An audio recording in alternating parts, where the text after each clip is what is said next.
तो यार हमारी एपिसोड की शुरुआत वहीं से होती है जहाँ पे मियामोटो मुसाशी बाकी के जैब से जहमत होके कहने लगता है। वो यार अगर सच कहूँ तो ये पंच गजब का है, मगर अगर मैं तुम्हें एक कड़वी सच्चाई बताऊँ तो इस पंच की जंग में जगह नहीं है। मगर फिर भी हमारी जो ऊंच इंच की गेम है इसमें कहना पड़ेगा कि तुम जीत ही गए। वो यार अगर तुम्हें कोई दिक्कत ना हो मैं एक बार फिर से अपनी तारीफ को दोहराना चाहूँगा। मेरा नाम है मियामोटो मुसाशी। बोया, क्या तुम मुझे अपना नाम नहीं बताओगे? तो बाकी अपना तारुफ करवाते हुए कहता है, बाकी हानमा हानमा बाकी। इन सब के बाद मियामोटो मुसाशी अपना फाइटिंग का स्टैंस लेते हुए काफी ज्यादा सीरियस होकर ये कहने लगता है, और इस बार गेम थोड़ी सी ज्यादा मुश्किल होगी। उसके स्टैंस पे अपनी नजर दौड़ाने के बाद बाकी के पैरों तले जमीन खिसक जाती है, क्योंकि उसके स्टैंस में बाकी को यूजिरो हानमा का अक्स दिखता है। यहाँ तक उसका यही स्टैंस देख के टोकुगावा भी काफी ज्यादा हैरान पड़ जाता है, और वो फिर कहता है, मुसाशी के दोनों हाथ हवा में, इसका सिर्फ एक ही मतलब है, मियामोटो मुसाशी अपने टू स्वॉर्ड स्टाइल टेक्निक का इस्तेमाल करने को जा रहा है। ये मुसाशी की टेक्निक पूरे के पूरे इतिहास में सबसे स्ट्रॉन्गेस्ट मानी जाती है। मुसाशी अपने वक्त से और अपने बारे से जहमत होके कहने लगता है, जहाँ पे मेरे वक्त में हर तरफ खून खराबा और जंग ही होती थी, मैं तुम्हें बताता हूँ ऐसी भयानक सूरत हाल में भी मैं उनमें से सबसे स्ट्रॉन्गेस्ट कैसे खिलाया। ये कहते हुए बाकी और मियामोटो मुसाशी एक साथ एक दूसरे पे टूट पड़ते हैं, और बाकी फिर से उसी खतरनाक जैब का सहारा लेने को ही जार होता है कि मियामोटो मुसाशी अपने मन में सोचने लगता है, यकीनन इसकी टेक्निक के खिलाफ जाते हुए मेरी थोड़ी बहुत फट रही है, लेकिन अगर मैं इसकी टेक्निक के खिलाफ नहीं गया तो मैं फिर सबसे स्ट्रॉन्गेस्ट खिलाने का हक भी नहीं रखता। तो यार बाकी का खतरनाक किस्म का जैब जो मुसाशी को लगने को ही जा रहा होता है कि कैसे न कैसे करके मुसाशी दोनों वक्त पे ही उसके हमले को ब्लॉक कर लेता है, और इसी तरह मुसाशी अपने हाथ की उंगली लहराता है और जैसे कि उसने बाकी को वहीं पे कट कर डाला। अब हमें जैब्स के बारे में थोड़ा सा बताया जाता है कि यकीनन जैब्स जो है मॉडर्न वर्ल्ड की सबसे पावरफुल वेपन है, जिस पंच को ब्लॉक करना काफी ज्यादा मुश्किल है, और अगर तुम्हारी स्पीड बाकियों से ज्यादा हो तो फिर तो तुम्हारा अपोनेंट जैब को देखने के बावजूद भी उसे ब्लॉक नहीं कर पाएगा। लेकिन इसके बावजूद भी हमें यहाँ पे बताया जाता है कि मुसाशी ने बाकी के खतरनाक जैब को वहीं पे नोटिस कर लिया था। मुसाशी ने इस जैब को तभी नोटिस कर लिया था जब बाकी ने यहाँ तक अपने हाथों की पकड़ को फिस्ट में भी नहीं बदला था, यहाँ तक बाकी ने कदम लेना शुरू भी नहीं किया था। हमें मालूम पड़ता है मुसाशी ने तो तब ये जैब नोटिस कर लिया था जब बाकी ने खुद अपने मन में सोचा था, उसके दिमाग ने सोचा था कि उसका वार अगला जैब होगा। तभी यहाँ पे हमें साइंस के हवाले से बताया जाता है किसी भी शख्स का दिमाग जो सोचता है और उसकी सोच के मुताबिक जब बॉडी एक्शन लेने लगती है तो इस बीच में 0.5 सेकंड का डिले आता है। तो हाँ यार मुसाशी ने बाकी के ब्रेन के सिग्नल्स को डिटेक्ट कर लिया था। जब बाकी के दिमाग ने ये डिसाइड किया कि उसका अगला हमला जैब होगा तो इससे पहले उसकी बॉडी 0.5 सेकंड के बाद मूवमेंट भी कर पाती, तो मुसाशी ने बाकी के ब्रेन के उस सिग्नल को डिटेक्ट कर लिया, और जो बाकी की बॉडी जैब मारने को ही जा रही थी मुसाशी इससे पहले अपने हाथ को उसी जगह पे ले आया था जहाँ पे बस बाकी का जैब ने लैंड करना था। जस्ट इन केस मैं आप सबको बता दूं, एक बार बाकी हानमा ने इसी मियामोटो मुसाशी की 0.5 वाली टेक्निक का इस्तेमाल करके यहाँ तक यूजिरो हानमा को भी नॉकडाउन कर दिया था। खैर यार उसे यूं अपने हमले को ब्लॉक करता देख के बाकी हानमा अपने मन में कहने लगता है, ओए ओए ओए, मैंने तो अपने हाथ को पूरे तरीके से लहराया भी नहीं, बल्कि इस कमीने ने खुद ही आगे होके मेरे हाथ को वहीं पे पकड़ लिया। इसके तुरंत बाद मियामोटो मुसाशी अपने हाथ को लहराते हुए बाकी को वहीं पे काट डालता है। बाकी दर्द से तड़पते हुए उसे जूजू पंच मारने का ट्राई करता ही है कि मियामोटो मुसाशी उसे अपने पैर से रोक लेता है, मगर ये देख के भी बाकी यहाँ पे रुकता नहीं और वो अपने हाथ को पूरे तरीके से लहराता और मुसाशी को यूं ही हवा में फेंक देता है। मगर मियामोटो मुसाशी खुद को संभालते हुए फौरन से दीवार के ऊपर उतरता है। जिन समय मुसाशी बाकी की दाद देते हुए कहता है, मैंने सोचा नहीं था कि इतने बुरे तरीके से कट होने के बावजूद भी तुम दोबारा से मेरे खिलाफ जा पाओगे,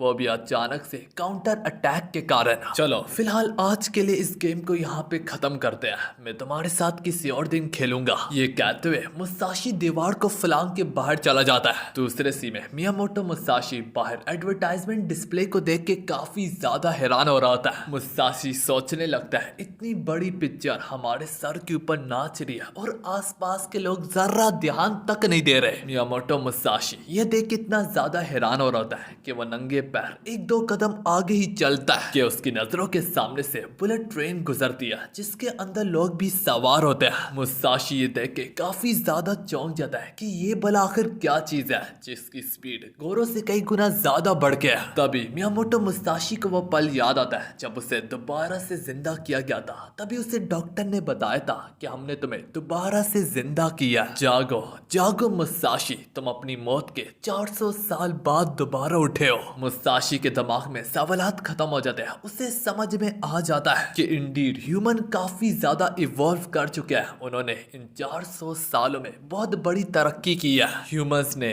बड़े बड़े पहाड़ों की जगहों पे अब बड़ी बड़ी ब्लॉक्स को खड़ा कर दिया। इंसानों ने ग्रास को हटा के कुछ चमकीले पत्थरों से चलने का रास्ता बनाया। हालांकि मुसाशी को जवाब मिलने के बावजूद भी अब उसे एक चीज परेशान करने लगती है। मुसाशी काफी बड़ा बोझ को अपने दिल पे महसूस कर पाता है और वो अपने मन में कहता है कि जैसे कि आज के वक्त में दुनिया का फाइटिंग से दूर दूर तक कोई ताल्लुक ही नहीं है। मैं इन इंसानों को सिर्फ कुछ घंटों से ही नोटिस कर रहा हूँ और मुझे इतना तो मालूम पड़ ही गया, इंसान चाहे जरूर एडवांस हुआ है लेकिन वो लोग काफी ज्यादा आलसी और सुस्त बन चुके हैं। उनकी सेंसेस भी पहले जैसे शार्प नहीं रही। मुझे जल्दी ज्यादा से ज्यादा स्ट्रॉन्ग लोगों को ढूंढना पड़ेगा जो कि आलसी और सुस्ती के खिलाफ हो और जीतने में मगन हो। मुसाशी कभी एक जगह से दूसरी जगह को आंखें फाड़ फाड़ के देखता तो कभी दूसरी जगह से तीसरी जगह को आंखें फाड़ फाड़ के देखता, जिस पर कुछ पुलिस वाले मुसाशी को अप्रोच करते हुए कहते हैं, सुनिएगा मिस्टर, क्या आप कहीं पे गुम चुके हैं? क्योंकि आप जिस जगह पे खड़े हैं वो एक प्राइवेट प्रॉपर्टी है। पुलिस की नजर मुसाशी के पैरों पे पड़ती है। वो उसे पूछते हैं कि तुम्हारे चप्पल कहाँ है? मुसाशी के पास इस बात का कोई जवाब ना होता। पुलिस उसे शक बड़ी निगाहों से घूरने लगती है, शायद वो यहाँ पे कुछ चोरी करने आया हो। पुलिस मुसाशी से उसकी आइडेंटिटी कार्ड मांगते हैं। मुसाशी कहता है वो क्या होता है? कहीं तुम्हारा मतलब एक लेटर तो नहीं है जिसमें मेरा नाम लिखा हो? ऐसी चीजें मेरे पास नहीं है, बस इतना जान लीजिएगा मेरा नाम है मियामोटो मुसाशी। पुलिस मुसाशी से सवाल पूछते हुए कहती है, एक बात तो बताओ, क्या हमारे चेहरे पे बेवकूफ लिखा हुआ है? पुलिस अपने हाथ जूजू मुसाशी की ओर बढ़ाते हैं कि मुसाशी साइड पे होके उसके हाथ से दूर हो जाता है। पुलिस को मुसाशी पे अब तब चढ़ने लगती है कि मुसाशी इससे पहले पहले नजर चपकते ही दोनों के दोनों को वहीं पे सुला देता है। कहानी बाकी पे जाती है जो कि अब वो भी गलियों में मंडलाते हुए ये सोच रहा होता है, मुसाशी ने अपने हाथ की एक उंगली से मेरे को काट दिया पर मेरे जिस्म पे कुछ जख्म तक नहीं है। क्या वो एक सपना था? बाकी थोड़ा सोचता और फिर थोड़ा और सोचता, फिर उसे जवाब मिलता, नहीं, जो कुछ भी उसने महसूस किया देखा वो सब एक हकीकत थी। मुसाशी ने उसे वहीं पे काट डाला था। मुसाशी के हाथ में तलवार नहीं थी। उसने अपनी उंगली को लहराया, मुझे काटा मगर मेरे जिस्म पे जख्म नहीं था, मगर हाँ वहां पे दर्द जरूर था। चूंकि मैंने इसकी बात कर ही दिया, मैं अभी भी उस दर्द को अपने जिस्म में महसूस कर पा रहा हूँ। खैर छोड़ो उसे, मैं जितना भी जवाब तक जाने की कोशिश करूँ मैं उतना ही जवाब से दूर हो जाता हूँ। क्या कोई आखिर मुझ पे यकीन करेगा भी कि मैंने एक ऐसे फाइटर से लड़ा जो कि 400 साल पहले ही मर चुका है? अब यहीं पे बाकी को टोकुगावा की एक बात याद आती है जब वो मियामोटो मुसाशी से लड़ के फारग हुआ था। टोकुगावा यहाँ पे बाकी को एक्सप्लेन करते हुए कहता है, बाकी इसे डीएनए कहते हैं। ये मियामोटो मुसाशी का एक क्लोन था, लेकिन इसका हरगिज ये मतलब नहीं है कि वो शख्स मुसाशी नहीं है। यकीनन जिसे तुमने लड़ा वो मुसाशी है, उसके अंदर मुसाशी की ही रूह है। एक बात याद रखो चैंपियन, पब्लिक में मुसाशी से कभी जहमत मत होना।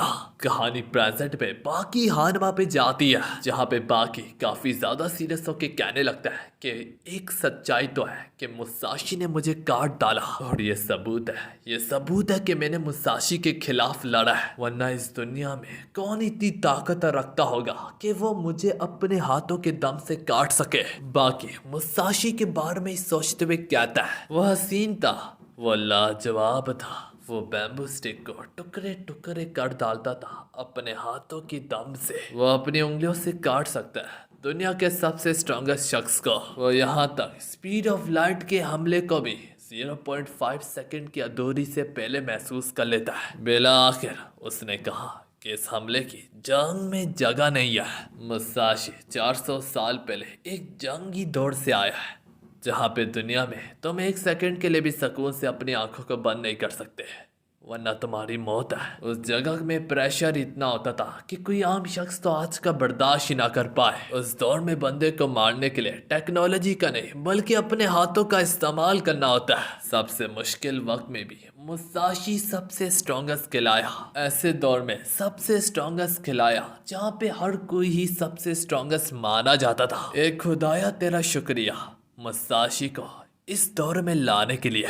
बाकी का हानमा ब्लड यहाँ पे बॉईल होने लगता है। बाकी एक्साइटमेंट से मरा चलता जा रहा होता है। बाकी काफी एक्साइटमेंट से कहता है कि सबसे पहले मेरी मुलाकात जुरासिक एरा के सबसे स्ट्रॉन्गेस्ट मैन से हुई जिसका नाम था पिकल, और अब दोबारा से मेरी मुलाकात एक और पास्ट वाले बंदे से हुई है जो कि इतिहास का सबसे स्ट्रॉन्गेस्ट सामुराई कहलाया जाता है। बाकी खुले आसमान की तरफ अपने बूते को उठा के देखने लगता है और थोड़ा देखने के बाद वो अपने मन में दोबारा से कहता है, मैं समझ गया खुदाया जो तू मुझे दिखाना चाह रहा है। चाहे जरूर हम सबसे स्ट्रॉन्गेस्ट माने जाते हैं तो हम सबसे ऊपर है, हम सबसे ग्रेटर है। तू अकेले ही इस पूरी दुनिया को चला रहा है। अब तूने हमें एक और मौका दिया ये जानने के लिए कि इंसानों के इतिहास में कौन सबसे ज्यादा स्ट्रॉन्गेस्ट है। इतिहास का पहिया घूमने लगा है और इस बार इसे घुमाने की शुरुआत करेगा मियामोटो मुसाशी। हम देख पाते हैं मुसाशी ने उन पुलिस ऑफिसर्स को जो सुलाया ही होता है, वहीं पे और पुलिस ऑफिसर्स पहुंच जाते हैं। उन्हीं में से 2 पुलिस ऑफिसर जो मुसाशी को पकड़ के उसे कस्टडी में लेने की कोशिश करते हैं कि मुसाशी अपने दोनों हाथों को लहराता है, जहाँ पे एक से वो एक पुलिस ऑफिसर्स के अंडों पे वार करता है और अपने दूसरे हाथ से मुसाशी दूसरे पुलिस ऑफिसर को जमीन से पटक देता है। कहानी एक बार फिर से बाकी हानमा पे जाती है जो कि आसमान को घूरते हुए अभी भी खुदा का शुक्रिया अदा करता है। वो यही सोच रहा होता है कि मेरी तो सारी बोरियत ही खत्म हो गई, मुसाशी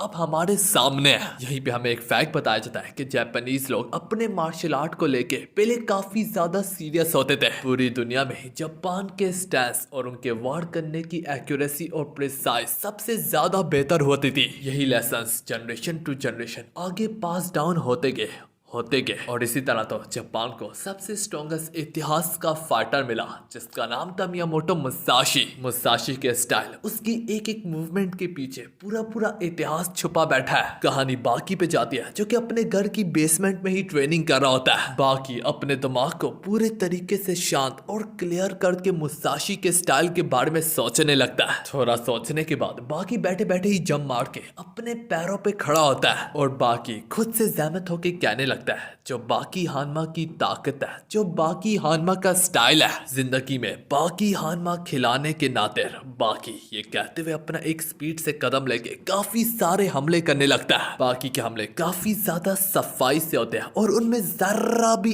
एक्स्ट्रा मूवमेंट तक ना आती। बाकी बिना सोचे समझे ही अपनी बॉडी को लहरा रहा होता, घुमा रहा होता, उछाल रहा होता, नचा रहा होता और थोड़ी देर रुक के बाकी सोचने लगता है कि आखिर मेरी हरकत में कौन सी हरकतों की कमी है, आखिर कैसे मैं अपनी हरकत में हरकत डालूं, आखिर किस चीज की कमी है मेरी हरकत को हरकत बनाने में। मेरे हमलों के पीछे कोई एक्स्ट्रा मूवमेंट तक नहीं है। ये कहते हुए बाकी कई सारे हमले करता है।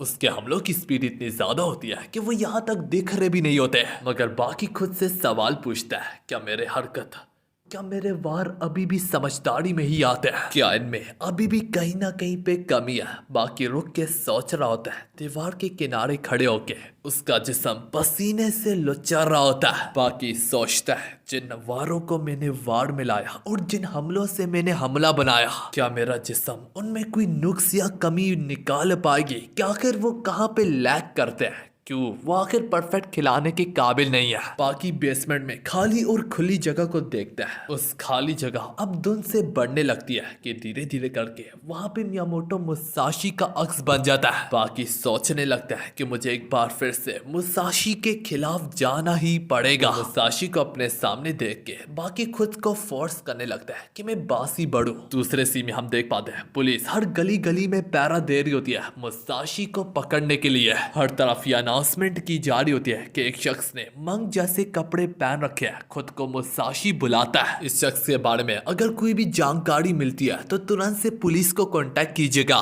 यहाँ तक मियामोटो मुसाशी के बारे में चैनल में भी न्यूज दी जा रही होती है। जब मियामोटो मुसाशी पुलिस के खिलाफ जा रहा होता है तो उसका सीसीटीवी कैमरे में कैप्चर किया गया वह क्लिप इस वक्त काफी ज्यादा वायरल जा रहा होता है, जहाँ पे हम देख पाते हैं मुसाशी काफी खूबसूरती से अपने दोनों हाथों को उठा के खड़ा होता है कि जैसे कि उसने दोनों हाथों से तलवारों को उठाया हुआ है। वो एक एक पुलिस वालों के हमलों को डॉज करके उन पे बारी पड़ता जा रहा होता है, उन्हें काटता जा रहा होता है, उन्हें पटकता जा रहा होता है। तो यार नजर चपकते ही वो 5 पुलिस ऑफिसर्स को तो वहीं पे हरा देता है। न्यूज रिपोर्टर वाली यही बताती है कि ये शख्स खुद को मुसाशी बुलाता है। इसी शख्स ने एक जगह पे नहीं बल्कि कई सारी जगहों पे काफी सारे पुलिस वालों का सामना किया और आसानी से उनका काम तमाम कर दिया। जरूरी सवाल तो यह है कि ये शख्स खुद को मियामोटो मुसाशी क्यों बुलाता है।